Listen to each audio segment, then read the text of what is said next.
Assalamualaikum warahmatullahi wabarakatuh. Waalaikumsalam Waalaikumsalam. warahmatullahi. Oke, apa kabar semua? Alhamdulillah baik. Baik ya. Oke, alhamdulillah baik. Semoga kita semua dalam keadaan sehat walafiat ya.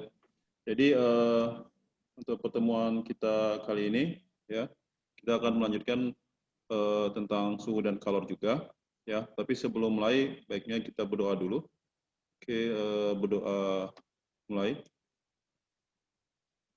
Berdoa selesai. Ya. Tadi udah berdoa ya.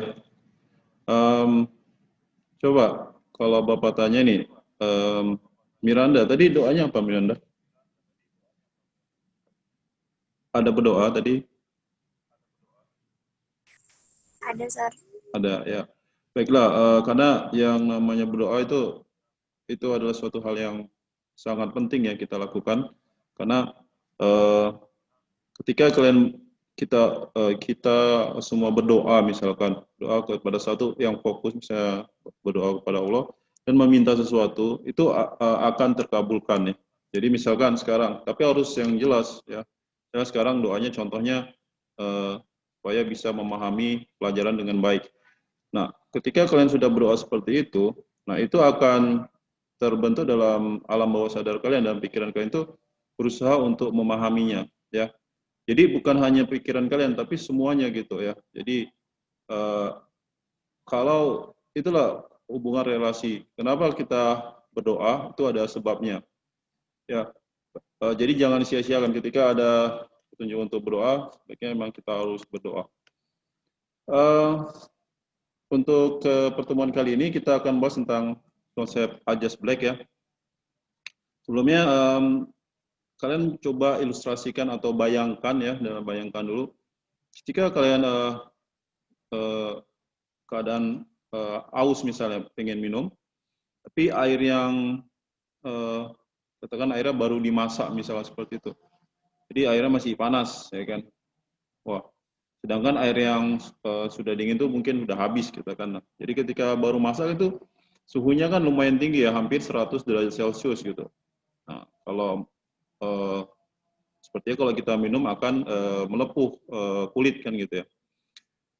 Tapi kalau ada yang berani ya itu sepertinya mungkin udah ikut apa ya, debus atau bagaimana ya, udah lumping gitu mungkin bisa, tapi itu pasti panas ya kalau kita secara normal.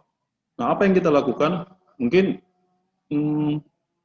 coba Pak tanya dulu, siapa tadi minum sudah, Anissa Pratiwi? Saya, Sar. Kira-kira apa yang kamu lakukan? Tadi mau minum air masih panas misalnya airnya, tapi aus nih. Menunggunya hingga dingin, Sar. Atau mencampurnya dengan air es sehingga dia jadi dingin lebih cepat gitu. Oke, baiklah. Ya, bagus ya, terima kasih. Nah, jadi ada beberapa hal yang bisa dilakukan. Tadi katanya menunggu hingga dingin. Ya, itu juga bagus. Tapi kalau udah terlalu haus, mungkin bisa mencampurkan dengan es ya. Jadi es batu kita masukkan ke dalam air yang tadi katakan suhunya tinggi. Nah, dia akan menjadi apa? Ya, akan menjadi suhunya turun. Nah, seperti itu. Nah, itu bisa dilakukan. Ya, konsep itu disebut dengan prosesnya itu tadi ada proses pertukaran ya. Jadi ada pertukaran kalor. Jadi suhu yang tinggi melepaskan atau memberikan kalor pada suhu yang lebih rendah. Jadi es batu tadi akan menyerap panas, sedangkan air tadi akan melepaskan panas sehingga nanti tercapai suhu seimbang. Jadi hal itu yang akan kita bahas pada kali ini. Di sini Bapak akan share dulu ya tentang materi kita ini di layar. Oke, bentar ya. Apakah sudah kelihatan di layar ya? Sudah ya? Ya, hari ini kita akan bahas tentang tadi sebenarnya adjust black ya. Nah, indikator yang akan diharapkan kalian sudah mampu nanti setelah belajar materi ini adalah menerapkan adjust black dalam menyelesaikan soal-soal terkait ya. Jadi adjust black tadi maksudnya apa? juga harus paham ya apa maksud Addis Black, kemudian bisa menyelesaikan problem atau soal dengan menggunakan konsep Addis Black-nya. Nah, kalau secara matematis ya di sini kita lihat untuk yang pertama ada Q ya. Q ini kalor ya. Jadi Q lepas harus sama dengan Q yang diserap. Jadi yang melepaskan di sini adalah yang suhu tinggi, zat yang memiliki suhu tinggi ya. Nah, yang menyerapnya itu adalah suhu yang lebih rendah. Ya, ini pada proses normalnya seperti itu. Nah, jadi kalau tadi contohnya air panas sama es batu, tentunya yang melepasnya adalah air yang suhunya tinggi, air panas tadi ya yang baru masak tadi. Kemudian yang menyerapnya adalah es batunya tadi. Ya, es batu kan suhunya lebih rendah. Tapi nanti pada pemahaman konsepnya masih ingat ya materi kita yang sebelumnya bahwa kalor itu ada beberapa, ada kalor yang merubah suhu. Jadi kalor itu ada yang merubah suhu dibanding dengan perubahan suhu. Nah, ada juga itu kalau kita lihat rumusnya yang kemarin Q sama dengan MC delta T ya.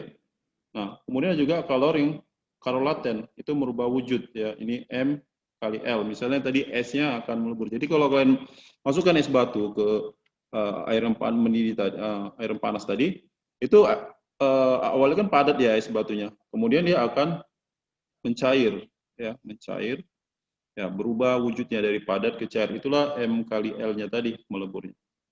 Ya, seperti itu. Oke, coba perhatikan gambar yang ada di sini.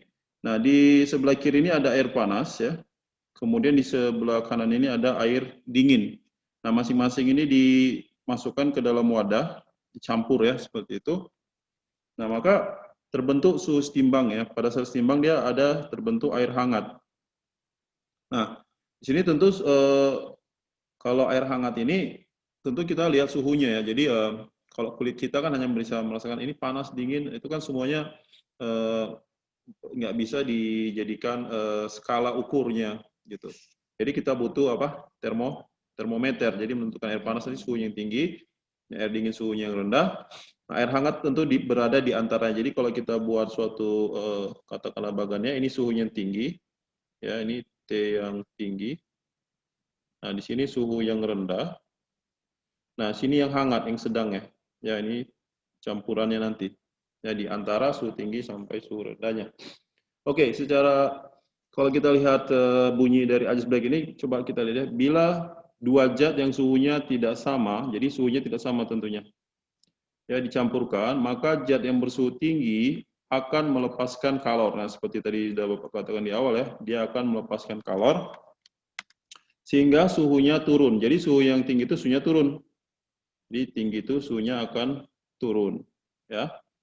Dan zat yang bersuhu rendah akan menyerap. Nah, di sini menyerap kalor dia, sehingga suhunya naik sampai terjadi keseimbangan termal, keseimbangan suhu. Jadi ini dia akan naik seperti ini. Ya. Jadi suhu tinggi turun ke suhu setimbang, suhu rendah naik ke setimbangnya. Jadi di sini ada delta T ya. Ini delta T untuk yang panas tadi, kita anggaplah delta T1. Ini ada delta T yang keduanya seperti itu. Ya. Nah, ini untuk konsep Addis Black ini sangat banyak ya penerapannya dalam kehidupan sehari-hari. Contohnya tadi seperti mencampurkan antara es batu dengan air panas misalkan. Banyak lagi yang lainnya. Misalkan gini, kita kalau mandi air panas misalnya, kita mau mandi air panas kalau di hotel atau di tempat-tempat air mandi yang canggih udah tinggal buat ininya ya, suhunya mau berapa tinggal dia di setting aja di alat pengaturnya udah bisa dapat suhunya segitu. Tapi kalau tidak mungkin kita masak air misalkan, terus kita mau campur ke air dinginnya. Nah, kita harus tahu ini kita pengennya suhu berapa, ya kan? Jadi campuran air yang digunakan pada suhu tertentu itu seberapa banyak gitu supaya bisa dicapai suhu yang diinginkan. Nah, itu salah satu aplikasi dari Addis Black-nya nih. Ya, banyak lagi yang lainnya. Ya. Nah, banyak lagi yang lainnya. Nanti Bapak harap ini bisa dijadikan apa ya? Mungkin sebagai bahan pemikiran ya. Nah, ternyata bisa melepas, bisa menyerap. Nah, seperti itu. Tapi prosesnya nanti kita nggak bahas di sini ya. Nanti ada proses transfer atau perpindahannya itu ya. Nanti kita akan bahas di materi berikutnya, itu tentang konveksi, ya. Kemudian konduksi dan radiasi nanti akan kita bahas itu perpindahan kalor. Tapi dalam hal ini dia perpindahan secara langsung gitu. Ya, kita lihat hanya perpindahannya. Dan salah satu lagi diabaikan ini kalau soal-soal di nanti latihan kita itu kita abaikan pengaruh lingkungan. Jadi suhu luar itu, suhu di sekitarnya diabaikan. Ya, karena kalau kita lihat tadi air panas tadi, contohnya tadi yang Bapak katakan di awal. Nah, tadi ada temannya bilang dengan membiarkan sampai dingin kan. Nah, sebenarnya ketika membiarkan sampai dingin itu apa yang terjadi? Itu ada perpindahan panas juga, ya. Si air panas tadi yang mendidih tadi yang baru masak itu dia akan berhubungan dengan apa? Lingkungan kan? Ada udara di sekitarnya, ada uap air juga di sekitarnya gitu, suhunya kan akan berpindah gitu, ya, dari air panas itu ke lingkungan. Sehingga suhu si air panas tadi akan turun, diserap oleh lingkungan tadi. Cuman karena lingkungan itu mungkin luas, besar sekali, jadi kalian nggak merasakan perbedaan suhu ruangan tersebut gitu kan. Paham ya maksud Bapak ya? Karena tidak terlalu besar kalor dari air panas tadi. Tapi kalian bisa bayangkan ketika memasak air yang sangat besar, misalnya di katakanlah rumah makan ataupun di tenda untuk menyiapkan makanan, itu kan panas ya di sekitarnya kan. Nah, karena kalornya lebih besar yang diserap oleh udara sekitar lingkungan. Jadi suhu di sekitar itu akan naik gitu. Oke ya, itu salah satu konsepnya. Sebenarnya kalau ini udah secara fisika ini udah ngerti ya. Jadi Bapak ulang lagi, Ajis Black ini konsepnya sebenarnya ada kalor yang suhu yang tinggi, memiliki kalor yang lebih tinggi itu akan memberikan atau melepaskan kalornya ke benda ya yang suhunya lebih rendah. Jadi yang rendah itu menerima atau menyerap ya, sehingga nanti tercapai keseimbangan termal atau suhu seimbangnya nanti akan tercapai di situ. Ini di SMP Bapak rasa juga udah ya materi ini di SMP kan? Oke, sebentar. Ini ada grafik ya. Kita coba lihat. Ini ditunjukkan atau diperlihatkan pada grafik ya. Jadi grafik mencapai suhu seimbang. Nah, kalau kita perhatikan di sini, ini berarti ada suhu yang rendahnya adalah 25 ya derajat Celcius ini ya, 25 derajat Celcius. Nah, kemudian ini berarti suhu yang rendah, berarti yang menerima nanti. Nah, sedangkan yang panas ini adalah 80 derajat Celcius. Nah, ini dia 80 derajat Celcius yang tingginya. Oke. Nah, di sini akan turun ya, yang 80 itu akan turun ke nah, sini. Ya, turun ke TC jadinya, suhu seimbangnya atau campuran ya, dari campur. Nah, sedangkan si yang 25 akan naik ke TC ya. Jadi di sini kita buat nih delta kenaikannya ya. Ini delta Q, kita anggaplah Q delta T12 atau itu simbol aja sih sebenarnya. Ya. Nah, kita lihat di sini sebenarnya benda pertama mungkin susu yang dingin ya. Mungkin dari halo? Suaranya dengar? Oke, ini susu rendah dia dicampur oleh kopi yang suhunya lebih tinggi. Seperti apa ya?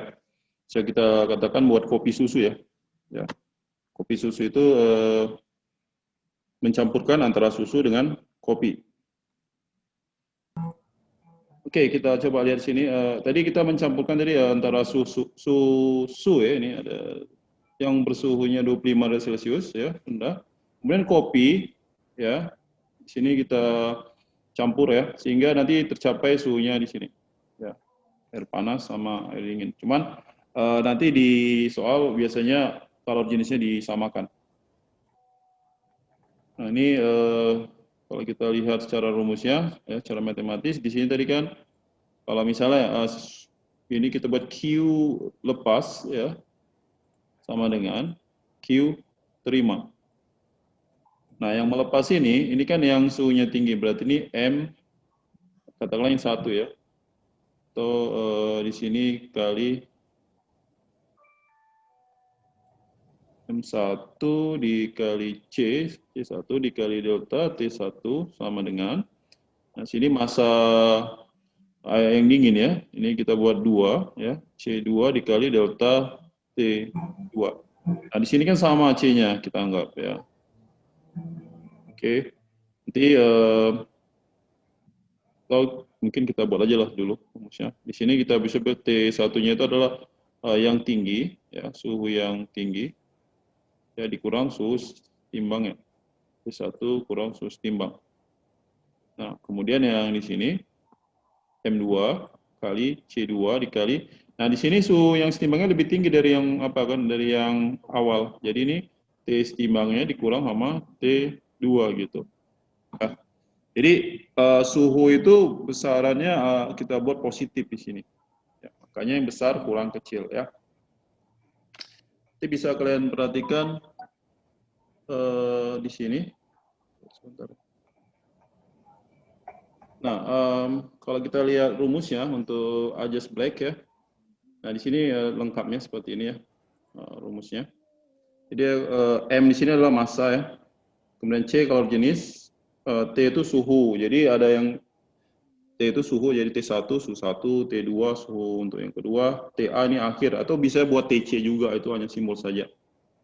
Nah, coba ini kita lihat ada soal seperti ini, mencampurkan es ke dalam air. Nah, di sini berapa suhu campurannya misalkan. Nah, tentunya di sini yang tinggi adalah airnya kan, sedangkan esnya ini suhunya 0. Jadi, kalau kita lihat di sini kalor yang dilepas sama dengan kalor yang diterima. Yang dilepas itu kan si ini ya, air ya. Jadi massa air kali C air kali delta T untuk airnya. Nah, kemudian di sini untuk S-nya, maka ini massanya massa S. Tapi kan dia di sini masih dalam bentuk padat, harus meleleh dulu, melebur. Nah, maka di sini dikali L nanti. Oke. Nah, setelah dia melebur baru suhunya naik. Baru nanti kita buat ini massa S CS kali delta T lagi untuk si S-nya tadi.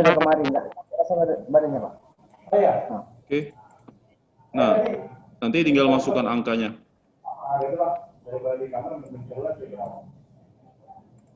Nah, ini kita coba lihat ya. Soal berikutnya ini ada tabel dikasih ya, tabel seperti ini. Aduh, siapa ini? Oke, coba ya lihat di sini ada benda yang suhunya lebih tinggi. Nah, jadi harus itu melepaskan, yang rendah akan menerima. Jadi kita lihat sini ada logam X bermassa 4,2 kg dipanaskan sehingga suhunya menjadi 140. Jadi ini suhu awalnya nih ya, 140 untuk logamnya. Kemudian dimasukkan ke dalam air ya, 9,2 kg. Suhunya 30 suhu airnya. Nah, setelah beberapa saat terjadi kesetimbangan ya. Jadi ini biasanya pandai besi kan buatnya seperti itu. Jadi dia dipanaskan dulu besinya kalau mau ditempa kan. Tapi setelah itu didinginkan, nah, dimasukkan ke air. Oke, jadi suhu campuran itu ternyata menjadi 40 Celcius. Nah, bila kalor jenisnya itu untuk air itu 4.200, maka dapat disimpulkan. Nah, jadi kita di sini kita lihat yang melepas itu yang panas ya. Jadi kita buat besinya ini ya, X-nya. Kita mau cari C-nya di sini. CX nanti baru kita lihat di sini kalau jenis mana yang tepat. Nah, jadi ini kita masukkan angkanya. Nah, tadi suhunya tinggi ya, 140 ini kan. Ini 140 dikurang 40. Ya. Kemudian ini airnya. Nah, ini dibalik jadi 40 kurang 30-nya. Ya.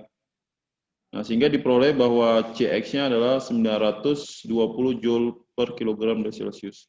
Sehingga bisa didapat di sini adalah aluminium yang pas ya, yang 920 Joule per kilogram Celcius. Oke, jawabannya A. Nah, jadi ada juga soal yang membuat seperti ini. Jadi dengan melihat katakanlah suhu, perubahan suhunya tadi, ya, kita bisa memperkirakan logam apa yang dipanaskan tadi gitu. Jadi dengan data yang udah diperoleh dari hasil eksperimen juga sebelumnya. Jadi kita bisa membandingkannya mana yang lebih cocok gitu. Ya, jadi bisa ketahuan ini logamnya apakah dia aluminium, besi, tembaga ataupun perak. Jadi bisa kita gunakan Ajas Black ini untuk menentukan jenis logamnya gitu. Ya. Jadi itu untuk salah satu aplikasinya. Oke, kemudian lagi ini ada soal berikutnya ya. Ini hitungan lagi. Sebentar ini Bapak ganti aja ke sini deh. Ya, coba kita lihat nih sebanyak 200 gram. Nah ini balok es. Nah ini es ya, suhunya. Oh ini harusnya minus ini, minusnya di sini ya. Ini maksudnya minus 10 derajat Celcius. Karena es itu minus ya di sini. Dicampurkan dengan 400 gram yang bersuhu 50 derajat Celcius. Ini airnya. Oke. Yang diminta adalah maka campuran tersebut mencapai keadaan akhir berupa air. Nah, di sini semuanya berupa air ya. Dengan suhu berapa? Oke. Nah, jadi kita bisa lihat di sini bahwa yang melepas itu adalah yang air ya. Jadi kita buat sini Q lepas ini sama dengan Q terima yang menerimanya. Nah, untuk Q lepasnya ini air tadi ya, massa air kali kalori jenis air kali delta T airnya. Nah, sedangkan yang menerima itu si S. Tapi di sini S-nya kan dari min 10. Jadi kalau dari min 10 ini, dia naik dulu ke 0 gitu. Ya, dia naik dulu ke 0 derajat Celcius. Nah, setelah itu baru naik lagi. Ya, ke suhu setimbangnya. Nah, berarti kita gunakan dulu MS kali C-nya CS kali delta T untuk S. Ya, ditambah. Nah, ini ketika di sini dia melebur. Jadi M kali L. Jadi massa S kali L. Ya, kemudian naik lagi. Ini massa S, C-nya udah jadi C air. Nah, C air kali delta T untuk yang berikutnya. Ya, ini kita buatlah untuk yang kedua ya. Dia naik yang pertama S ya masih. Nah, jadi massa air di soal ini kan satuan udah pas ya, gram-gram semuanya udah pas. Jadi massa airnya 400, C airnya 1, kemudian delta T-nya. Nah, di sini awalnya suhunya berapa? 50 ya. 50 dikurang T campuran nanti. C lah kita bisa buat. Nah, sedangkan di sini massa S 200 gram, CS-nya 0,5 ya, di soal ini 0,5. Nah, delta TS-nya itu dia kan naik dari min 10 ke 0, berarti 0 kurang min 10. Nah, di sini 200. Nah, di sini kalau leburnya, di sini 80. Nampak di situ ya, 80. Ditambah massa S tadi 200. Nah, C-nya udah jadi C air, karena berubah udah jadi air. Nah, ini T campuran dikurang 0, karena naik dari 0 sampai ke campuran, ke balance-nya. Nah, ini untuk menyelesaikannya ini bisa kita bagi dulu semuanya dengan 100 mungkin ya. Ini kita bagi 100, semua hilang nolnya 2 setiap sukunya. Ya. Kalau mau dibagi 2 lagi juga bisa. Bagi 2 ini jadi 2. Ini bagi 2-nya habis. Ini bagi 2 juga habis. Ini habis seperti itu. Ini kali ke dalam. Jadi 100 dikurang 2 T campuran. Ini sama dengan, nah ini kan 0,5 dikali 10 ya. Jadi 5 ditambah 80 ya. Kemudian ditambah TC. Nah, ini kita bisa pindahkan ini 100 dikurang 85 sama dengan 3 TC ya. Ini berapa? Ya, ini 15 sama dengan 3 TC sehingga suhu campurannya dari 15/3 adalah 5 derajat Celcius. Nah, seperti itu. Ya, Bapak harap ini bisa dipahami ya. Jadi nggak terlalu sulit sebenarnya, karena di SMP juga udah belajar ini. Ini lebih dalam lagi ya. Oke, baiklah. Sampai di sini ada yang mau ditanyakan? Tidak ada, oke. Kalau tidak ada, ini Bapak kasih pengulangan sedikit. Jadi kalor ini bisa melepas sama menerima tadi ya. Yang melepas itu suhunya yang lebih tinggi, akan diserap oleh suhu yang lebih rendah. Kalau dicampurkan, ya dicampurkan sehingga bisa terjadi perpindahan kalornya tadi. Nah, untuk pertemuan berikutnya kita akan bahas tentang perpindahannya, yaitu secara konveksi. Seperti konduksi dulu lah, kita bahas tentang konduksinya. Baiklah, Bapak rasa sekian dulu untuk pertemuan kali ini. Ya, Assalamualaikum warahmatullahi wabarakatuh. Waalaikumsalam. Waalaikumsalam warahmatullahi wabarakatuh.